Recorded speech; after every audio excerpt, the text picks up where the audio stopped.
Knee pain, back pain, shoulder pain, ఎటువంటి మొండి నొప్పులనైనా తగ్గించే clinic Indo British advanced pain clinic.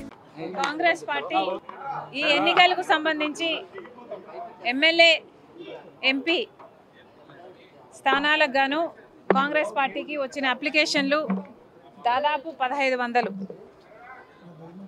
ఈ 1500 అప్లికేషన్లు స్క్రూటినీలో ఉన్నాయి. ఇంకా ఎక్కడ ఏది ఫైనల్ కాలేదు. అన్ని సర్వేలు జరుగుతున్నాయి. కాంగ్రెస్ పార్టీ పద్ధతి ఏమిటంటే, కాంగ్రెస్ పార్టీ మాకంటే, లీడర్ల కంటే, కార్యకర్తల కంటే సుప్రీం. కాంగ్రెస్ పార్టీ ఆదేశిస్తే ఎవరైనా ఎక్కడి నుంచైనా ఎప్పుడైనా ఏ స్థాయిలో ఉన్న లీడర్ అయినా దేనికైనా, పోటీకైనా, త్యాగానికైనా సిద్ధంగా ఉండాలి. ఇది కాంగ్రెస్ పార్టీ క్రమశిక్షణ. కాంగ్రెస్ పార్టీ కార్యకర్తలుగా, కాంగ్రెస్ పార్టీ సైనికులుగా, కాంగ్రెస్ పార్టీ నాయకులుగా, కాంగ్రెస్ పార్టీకి చెందిన ప్రతి ఒక్క కుటుంబ సభ్యుడు దీనికి రెడీ. నేను అతీతం కాదు. నేనైనా, రఘువీరారెడ్డి గారు అంకులైనా, పల్లంరాజు గారైనా, ఇలా కాంగ్రెస్ పార్టీకి చెందిన పెద్దలు, చిన్నవాళ్ళు ప్రతి ఒక్కరూ కూడా పార్టీ ఆదేశిస్తే మేము నో అనే క్వశ్చన్ ఉండదు. అది కాంగ్రెస్ పార్టీ కార్యకర్తల, సైనికుల క్రమశిక్షణ.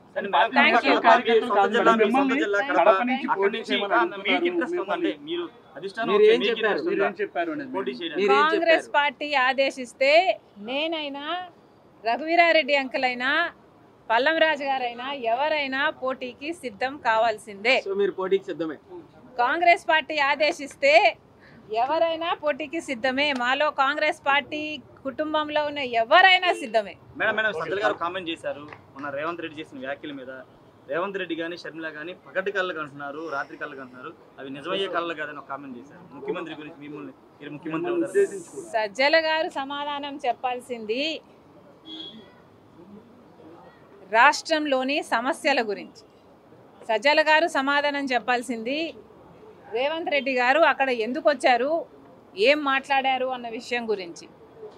మేము ఏ కలలు కంటున్నామో పక్కన పెట్టండి. మీరు ఏ కలలు కంటున్నారో ప్రజలందరూ గమనిస్తున్నారు. మిమ్మల్ని ఇంటికి పంపడానికి ప్రజలందరూ సిద్ధంగా ఉన్నారు. సజ్జల గారు, మళ్ళీ చెప్తున్నాం, విశాఖపట్నం ప్రైవేటైజేషన్కు కాంగ్రెస్ పార్టీ ఒప్పుకోదు. కాంగ్రెస్ పార్టీ ఈరోజు విశాఖపట్నం కోసమైనా, ప్రత్యేక హోదా కోసమైనా, పోలవరం కోసమైనా, రాజధాని కోసమైనా, కడప స్టీల్ ఫ్యాక్టరీ కోసమైనా, ఇలా ఏపీ రీఆర్గనైజేషన్ యాక్ట్లో ఉన్న ఆంధ్ర రాష్ట్రానికి చెందిన హక్కులన్నిటి కోసం కొట్లాడుతున్న ఏకైక పార్టీ కాంగ్రెస్ పార్టీ. ఈరోజు సజ్జల గారిని అడుగుతున్నాము. అవినాష్ రెడ్డి గారు జగన్మోహన్ రెడ్డి గారి సొంత కజిన్. మరి అట్లాంటప్పుడు వైసీపీలో ఎంపీగా ఉండి కూడా అవినాష్ రెడ్డి గారు ఎందుకని కడప స్టీల్ ఫ్యాక్టరీ కోసం ఏ పోరాటము చేయలేదు? ఇంతవరకు కడప స్టీల్ ఫ్యాక్టరీ ఎందుకు రాలేదో ముందు సజ్జల గారు, అవినాష్ రెడ్డి గారు, జగన్మోహన్ రెడ్డి గారు సమాధానం చెప్పాలి.